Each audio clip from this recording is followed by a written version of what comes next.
టీవీఎఫ్ఐ ఆధ్వర్యంలో నిరుద్యోగ డిఎస్సి ఏదైతే ఉందో డిఎస్సిని 6,000 కొంత కాదు పూర్తిగా 25,000 పోస్టులతో భర్తీ చేయాలని చెప్పి ఆందోళన చేస్తూ ఉన్నారు. రాష్ట్ర ప్రభుత్వం అత్యంత దారుణంగా అధికారంలోకి వచ్చేటప్పుడు అన్ని పోస్టులని భర్తీ చేస్తాం, ఖాళీ పోస్టులు అనేది లేకుండా చేస్తామని చెప్పి ప్రకటనలు చేసి ఈరోజు అధికారంలోకి వచ్చిన తర్వాత కేవలం డిఎస్సి 6,000 కొంత పోస్టులు భర్తీ చేస్తాం అని చెప్పి ప్రకటన ఇవ్వడం తప్ప ఈ డిఎస్సి నిరుద్యోగులందరూ తీవ్ర అభ్యంతరకరం వ్యక్తం చేస్తున్నారు.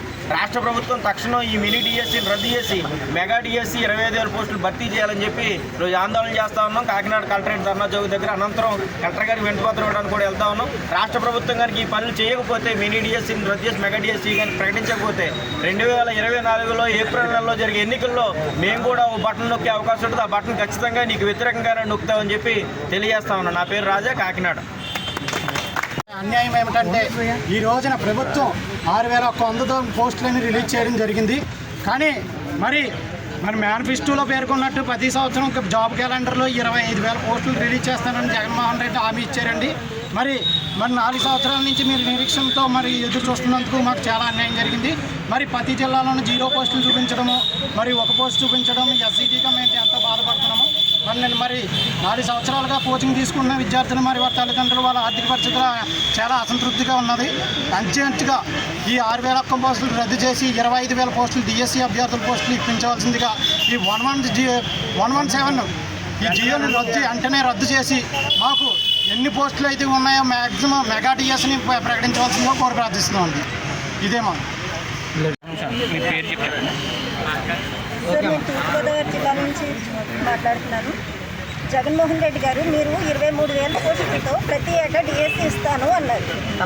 మేము గత 4.5 సంవత్సరాలుగా ఎవ్రీ కోచింగ్ సెంటర్ ఏ బ్యాచ్ పెట్టినా ఆ బ్యాచ్కి మేము వెళ్ళి కోచింగ్ తీసుకుంటూనే ఉన్నాం. జగన్ వచ్చాడు, మాకు డిఎస్సి ఇస్తాడు, మేము ఎస్జిటి పోస్టులు తెచ్చుకుంటాం జాబ్ అని.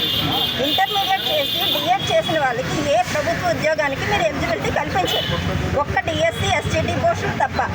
అలాంటి ఎస్జిటి పోస్టుల గురించి మేము 4.5 సంవత్సరాలుగా ఎంతో కష్టపడి మా తల్లిదండ్రులు కష్టపెట్టి ఫ్యామిలీస్ని వదిలేసి వచ్చి మేము కోచింగ్ సెంటర్ వెంట పడుతూ రాత్రనగా పగలనక రోజుకి 15 గంటలు 14 గంటలు అంటూ లెక్క పెట్టుకొని సిలబస్ అంతా మేము కవర్ చేసుకుంటూ ఉంటే ప్రతి సంవత్సరం మీరు సిబిఎస్ఈ బోర్డు అని 6th class 7th class 8th class అంటూ ఒక్కొక్క సంవత్సరం ఒక్కొక్క క్లాస్ సిలబస్ మీరు చేంజ్ చేసుకుంటూనే వెళ్తున్నారు. అయినా కూడా మేము జగనన్న ఇస్తాడు డిఎస్సి అనే ఒక నమ్మకం, టీచర్కు ఉండవలసిన ఫస్ట్ క్వాలిఫికేషన్ సహనం. ఆ సహనంతోనే మేము ఈ 5 సంవత్సరాల నుంచి మీరు డిఎస్సి ఇస్తారు అనే ఉద్దేశంతో కోచింగ్ సెంటర్లో మారిన ప్రతి సిలబస్ని మేము 3-4 టైమ్స్ రివిజన్ చేసుకుంటూనే ఉన్నాం. డిఎస్సిలో జాబ్ కొట్టేయాలి, మా ఫ్యామిలీకి మా సపోర్ట్ ఉండాలి అని చెప్పి. కానీ మీరు ఇప్పుడు 6,100 పోస్టులు అంటూ ఇస్తున్నారు. అందులో ఎస్జిటి పోస్టులు ఉన్నాయా? ఈ తూర్పుగోదావరి జిల్లాకి ఎస్జిటి పోస్టులు 0 అని చూపిస్తున్నారు. తూర్పుగోదావరి జిల్లాలో ఎస్జిటికి ప్రిపేర్ అయ్యే స్టూడెంట్స్ ఎంతమంది ఉన్నారో మీకు తెలుసా? తెలిస్తే 0 పోస్టులు ఇచ్చి మా లైఫ్తో ఎందుకు ఆడుకుంటున్నారు? ప్రభుత్వ ఉద్యోగాలకి ఇంటర్మీడియట్ అయ్యి డిఎడ్ అయిన వాళ్ళకి ఏ క్వాలిఫికేషన్ లేదు, ఏ విధమైన జాబ్ ఎలిజిబిలిటీ ఇవ్వరు. కనీసం ముందున్న ప్రతిపక్ష నేతలన్నా నిరుద్యోగ భృతి అన్నారు, అప్పుడు కూడా ఇంటర్ అయ్యి డిఎడ్ వాళ్ళకి ఏ నిరుద్యోగ భృతి ఇవ్వలేదు. కాబట్టి మాకు వెంటనే తూర్పుగోదావరి జిల్లాకి 1000 పోస్టులు ఎస్జిటి పోస్టులు 1000కి తగ్గకుండా మీరు నోటిఫికేషన్ ఇవ్వండి అంతే. 117 జీవోని రద్దు చేసి వెంటనే 1000కి తగ్గకుండా తూర్పుగోదావరి జిల్లాకి ఎస్జిటి పోస్టులు ఇవ్వాలి. ఇదే మా డిమాండ్.